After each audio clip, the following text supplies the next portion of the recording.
Our magnificent mind will always seek for meaning, equilibrium,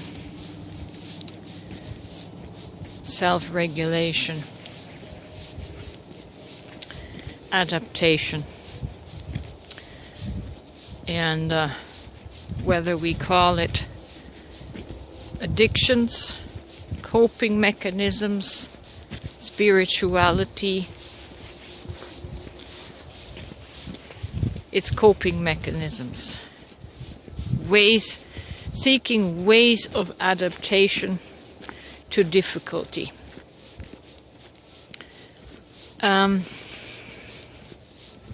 Yes, we give it fancy names. Like in spirituality, we call it enlightenment, nirvana, samadhi, which are really just the coping mechanism of a dissociated mental state. Dissociated from body, dissociated from physicality, because the pressure of the physical life just becomes too much. The person that does not have the ability to spiritually bypass or spiritually escape into meditation, they are going to suffer a mental breakdown, right? They are going to be on medication.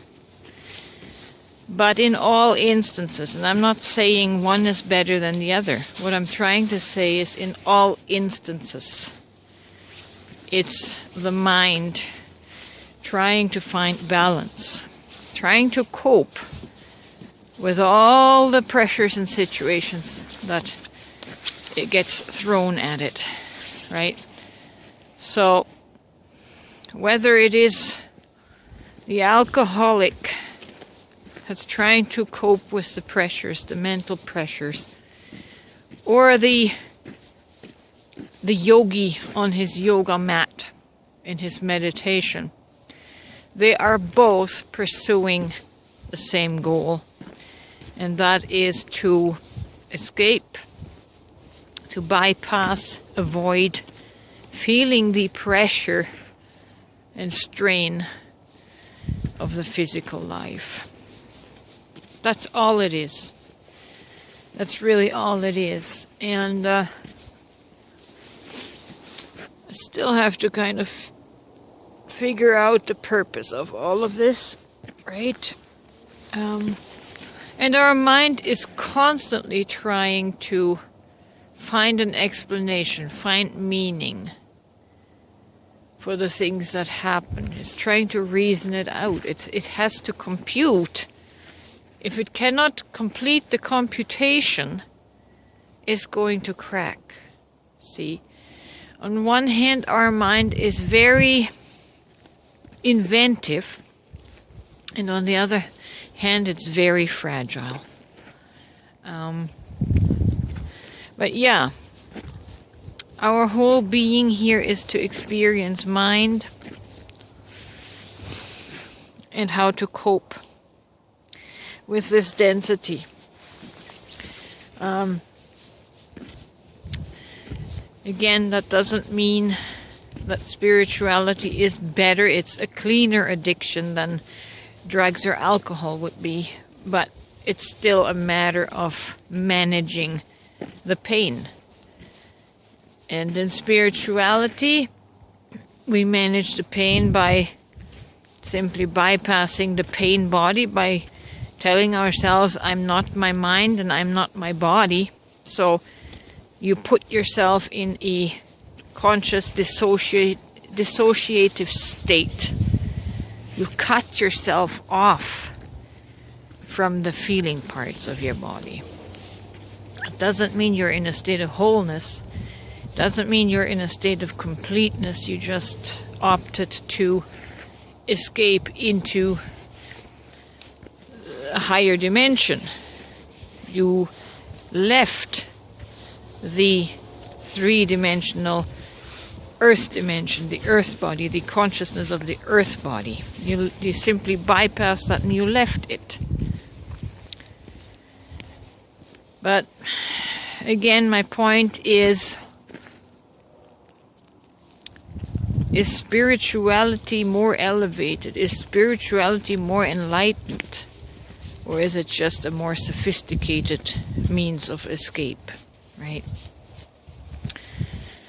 I'm trying to come back into a grounded understanding of life.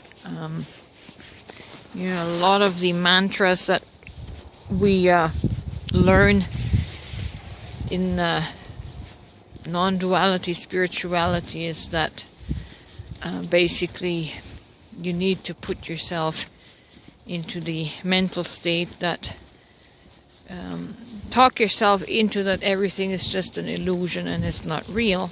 That's a massive bypass. I'm thinking of a friend in Ireland right now, or the people in LA.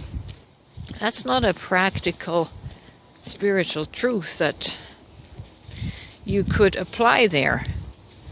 If you were to tell them that's just memory or imagination, I think you might be driven out of there with pitchforks and clubs because you just don't make sense, right? So, not all spirituality is practiced at the right time and at the right place, and sometimes it's just plain out of touch with reality, with the reality that people are experiencing. Sadly, everything does begin and end in the mind, and everything is created from thoughts, and a physical body that is very much wired to respond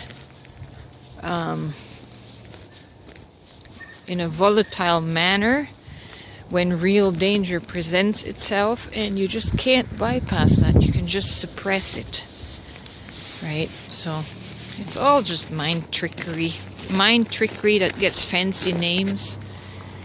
They call it spirituality and stuff.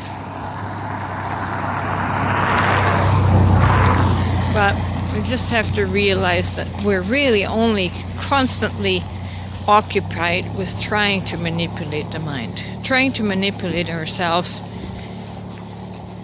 into La La Land. Sometimes all you can do is accept that shit is really real. You have to deal with it, and then accept that it is what it is, rather than trying to paint an illusion of unicorns and fairies, because unicorns and fairies really don't exist in a lot of places in this world. So anyways, that's my morning musing for today. Coping. Mental coping strategies is what our mind continues to devise and invent and create. It's endless.